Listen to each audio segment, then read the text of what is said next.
कैसे हो? I hope आप सब लोग ठीक होंगे। Good morning. और ये ब्लॉग है 1 जुलाई का। तो 1 जुलाई से स्कूल खुल गया है बच्चों का और 1 जून को बंद हुआ था। पक्का 1 महीने बाद आज स्कूल फिर से खुल गया।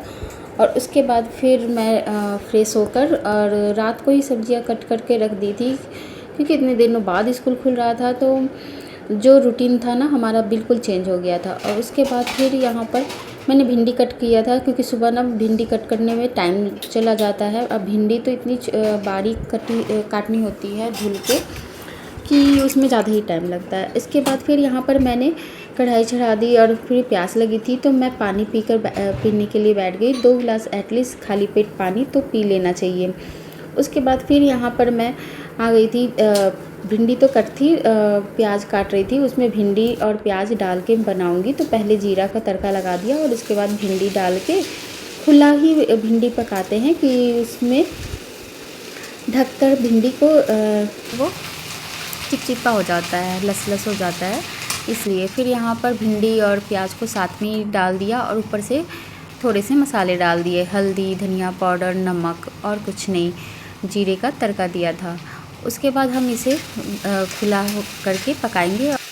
बहुत दिन बाद स्कूल खुलने पर ना सियाला तो चलो समझदार है, वो समझ जाएगी स्कूल जाना है और रेडी भी हो जाएगी। पर श्री को समझाना, क्योंकि अभी उसकी स्कूल स्टार्टिंग ही हुई है। उसको 2-3 दिन पहले से ही हमने कहा कि स्कूल खुलेगा, आप फ्रेंड से मिलोगे, जाना। लेकिन वो कई दिन नहीं जाना, क्योंकि उसका मन नहीं कर रहा था ना। फिर घर में आराम मिल गया था। लेकिन फिर उसको समझाया तो वो कही कि ओके जाऊंगी। मैंने कहा बहुत सारे फ्रेंड मिलेंगे वहाँ पर, तो थोड़ा सा उसको मेंटली प्रिपेयर करना पड़ा कि हाँ आपको स्कूल जाना है, वहाँ अच्छा लगेगा। तो यहाँ तो घर में रहते हैं बस। तो देखो आज सुबह ही उठ के आ गई थी और पता नहीं उससे सपने देखे कि क्या हुआ, वो उठ गई। सपना देख रही थी क्या? कल देख रही थी ये और सेला दीदी मना बोल रही थी दीदी और तुम डर गई मेरे साथ हो। बिल्कुल नहीं। अभी श्री जल्दी उठ गई थी और उसके स्कूल में भी टाइम था, क्योंकि सियाला के बाद ही जाती है वो 1 घंटे लेट से। तो मैंने बोला कि दोबारा सो जाओ, नहीं तो नींद आने लगेगी स्कूल में, कि इतने दिनों बाद स्कूल जा रहे हैं तो कहीं नींद ना आ जाए। लेकिन वो नहीं सो रही थी, बोली मैं नहीं सोऊंगी। फिर उसके बाद फिर यहाँ पर बचा हुआ आटा था तो वो भी मैं रात का, तो वो मैं लगा रही थी कि उसको भी बना लेंगे। और यहाँ पे भिंडी भी हो गया था, कलर चेंज हो गया था और अच्छे से सॉफ्ट हो गया था, पक गया था भिंडी। तो यहाँ पर श्री भी यही लंच लेके जाएगी, क्योंकि श्री को भिंडी पसंद है। उसके लिए एक्स्ट्रा मुझे आज कुछ बनाना नहीं पड़ेगा। नहीं तो ऐसे क्या होता कि कोई और सब्ज़ी बनती ना तो मुझे बनानी पड़ती, क्योंकि मसाला होता है घर में, हम तो खिला देते हैं अपने हाथ से, लेकिन वो खुद से नहीं खा पाती। तो यहाँ पर ये था बेनिफिट मेरे लिए कि तीनों के लिए लंच के लिए भिंडी और पराठे हो जाएंगे। तो यहाँ पर मैं पराठे ही बना दूँगी कि कुछ अलग सा खाने में अच्छा लगे बच्चों को। नहीं तो रोटी जल्दी खाते नहीं हैं, तो पराठे हो जाएंगे और अंदर भी घी डाल के अच्छे से सेकेंगे ना, तो वो हर एक लेयर अच्छे से निकलती है पराठे की, तो खाने में सॉफ्ट भी रहेगा और नमक डाला हुआ है तो टेस्ट भी आएगा। तो श्री को पराठे तो तोड़ के मैं रखूँगी। सारे पराठे यहाँ पर बन गए थे, तो लंच के लिए मैं पैक कर दूँगी सबका। तो पहले सेला को जाना है, श्री को जाना है, तो दोनों बच्चों का लंच मैं पैक कर दूँगी। पराठे मैंने सबके लिए बना दिया इस समय। और सेला जा रही थी नहाने के लिए, तो वो खुद से नहा लेगी, क्योंकि एक दिन बीच करके मैं नहला देती हूँ उसे। तो कल ही मैंने नहलाया था, फिर उसके बाद फिर आज वो खुद से नहा लेगी। कभी कभी बच्चे खुद से नहा लेते हैं, इतनी बड़ी हो गई है वो, लेकिन फिर भी थोड़ा सा केयर करना पड़ता है, तो बीच में मैं उसे नहला देती हूँ। और उसके बाद फिर श्री को तो मैं नहलाऊँगी, तो बाद में वो नहाएगी। फ़िलहाल अभी सियाला को रेडी करना है, बाद में श्री को रेडी करेंगे। फिर श्री को ब्रश करवा के खाना जो खिलाना होगा वो खिला देंगे।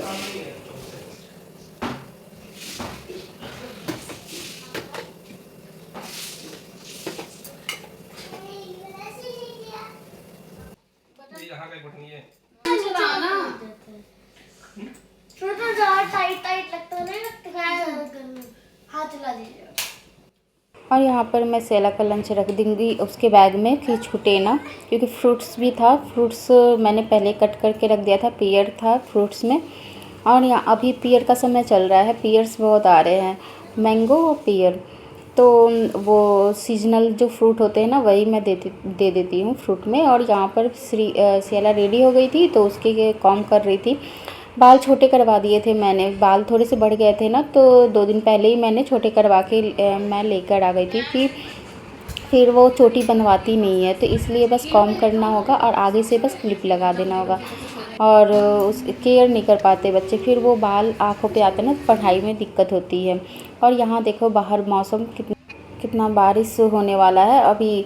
तो बारिश रुकी हुई है, बादल लगे हुए हैं और मौसम बिल्कुल मतलब जैसे बहुत अच्छा भी था, अच्छा लग रहा था। लेकिन ना बारिश में तो थोड़ा सा कपड़ों की दिक्कत हो जाती है कि हम कपड़े कहाँ फैलाए, और कुछ कपड़े घर में फैलाने पड़ते हैं, कुछ बाहर डालने पड़ते हैं, फिर ऐसे करके सुखाने पड़ते हैं। तो रेगुलर जैसे कि हम डेली धुलते हैं सूख जाते हैं, तो वैसे हो नहीं पा रहा है क्योंकि 2-3 दिन से ना लगातार बारिश ही हो रही है, तो कपड़ों की समस्या आ जा रही है। फिर यहाँ पर बाहर में पौधों को देख रही थी और अच्छे लग रहे थे पौधे, हरे हरे हो जाते हैं ना बारिश के दिन में, तो बहुत अच्छे लगते हैं, एकदम ग्रीन ग्रीन हो जाते हैं। और यहाँ पर फिर मैं अंदर आ गई थी क्योंकि अभी उसकी बस आने में टाइम लग रहा था, तो मैं सोची कि थोड़ा सा क्लीनिंग स्टार्ट करते हैं, जहाँ तक होगा वहाँ करेंगे, फिर श्री को रेडी करेंगे। तो स्टार्ट किया, तो पहले सोफ़ा कवर सारे सामान इधर से उधर फैले तो रहते ही हैं। बच्चों के घर में क्या होता है कि आपके सब सामान ना टॉय होते हैं या फिर कुछ भी सामान वो लोग यूज करते हैं, तो वो इधर से उधर हो ही जाते हैं। रात को ऑयलिंग वगैरह करो तो वो ऑयल हो जाते हैं, तो सारी चीज़ें बिखरे बिखरे हो जाती हैं। तो उन सारी चीज़ों को क्लीनिंग करना, अपनी जगह पे रखना, इसी में से हमारा टाइम ना बहुत ज़्यादा जाता है। क्योंकि सारी चीज़ों को जो होते हैं ना सब को अपनी जगह पे रखना होता है।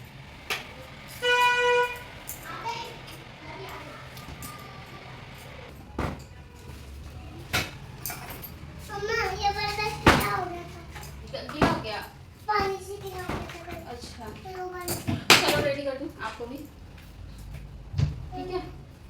और सेला की बस आ गई थी। हॉर्न आपने सुना होगा, जब मैं खिड़की साफ़ कर रही थी तो हॉर्न बज गई थी, तो वो सेला स्कूल चली गई। उसके बाद श्री आ गई थी, तो मैंने उसको नहला के फिर रेडी कर दिया ना। बहुत ठंडा था तो थोड़ा सा गर्म करके मिक्स करके बच्चों को नहलाना पड़ा, कहीं सर्दी जुकाम ना हो जाए इसलिए।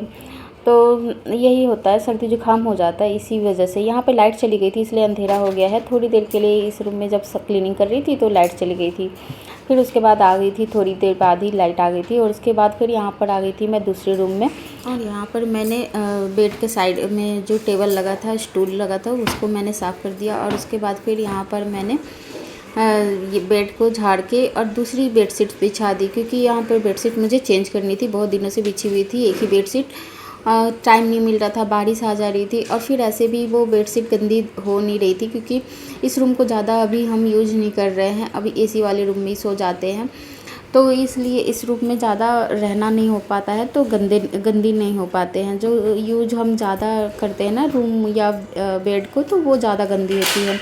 तो इसलिए आज इस रूम का बेडशीट चेंज किया कि आज तो बारिश हो रही है, आज तो नहीं धुलेगा, लेकिन अगर शाम तक रुक जाएगा तो शाम को धुल देंगे या फिर कल धुल देंगे। फिर कल मॉर्निंग में फिर तुरंत ही उसे मतलब मशीन में लगा देंगे, क्योंकि फिर उसको सुबह निकालना पड़ेगा। तो इसलिए निकाल के सारे दोनों बेडशीट को मैंने रख दिया और फिर बाद में धुल लेंगे। उसके बाद फिर यहाँ पर मैं झाड़ू लगाते हुए पूरे घर में झाड़ू लगा दूँगी, और दोनों रूमों में झाड़ू लगाते हुए बाहर भी बालकनी में लगा दूँगी। तो बाहर बालकनी में बारिश हो रही थी, तो बारिश के समय में ना झाड़ू लगाने में तो धूल चिपक जाती है, तो इसलिए मैं साइड से ही बालकनी में झाड़ू लगा दूँगी। ज़्यादातर मैं पोछा लगाते हुए वहाँ पे साफ़ कर दूँगी, ताकि बारिश हो तो मतलब साफ़ पानी रहे और वो वाइपर हो जाएगा बाद में।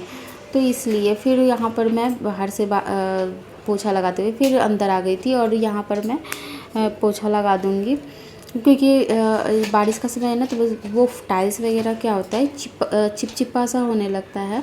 तो पोछा में आप नमक और थोड़ा सा डिटर्जेंट पाउडर डाल के आप लगा सकते हो, उससे घर में जो चिपचिपापन है वो तो हट ही जाएगा। बारिश के दिन में कीड़े मकोड़े जो आते हैं वो भी नहीं आएंगे।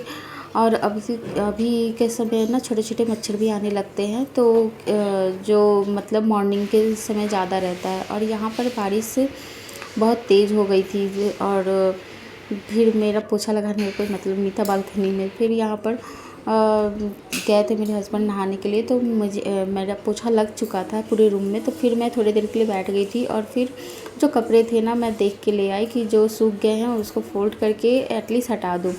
तो ये थोड़े बहुत कपड़े थे कल के जो मैं थोड़े से हवा में सुखा रही थी। तो यहाँ पर मैं कपड़े सारे फ़ोल्ड हो गए थे और हस्बैंड आ गए थे नहा के। तो फिर मैंने कपड़ों को अपनी जगह पे रख दिया। फिर मैं यहाँ पर नहाकर पूजा करने के लिए चली जाऊँगी। और यहाँ पर पूजा हो चुकी थी, उन्होंने पूजा कर चुके थे। वो सुबह वो पहले पूजा कर लेते हैं, उसके बाद मैं पूजा करती हूँ। तो बस दिया जला देती हूँ और साफ़ सफाई तो वो कर लेते हैं।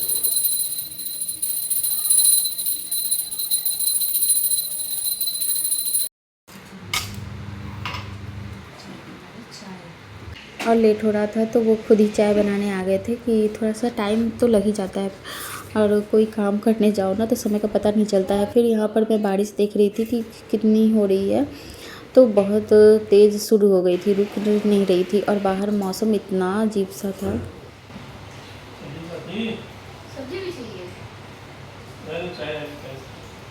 बारिश के मौसम में टीवी भी नहीं चलता ठीक से, वो रुक जाता है, वेदर प्रॉब्लम आ जाती है ना। और फिर यहाँ पर मेरी चाय भी हो गई थी तो चाय पीने बैठ गई थी। मौसम को देख रही थी, मौसम थोड़ा सा रुके तो फिर ये निकल जाएंगे ऑफिस के लिए। आधा काम तो मेरा हो गया, बाकी आधा काम अभी खाना बनाना है तो वो दोपहर को मैं बनाऊँगी। आज का ब्लॉग इतना ही, मिलते हैं आपसे फिर एक नए ब्लॉग में, नए वीडियो में। Bye bye.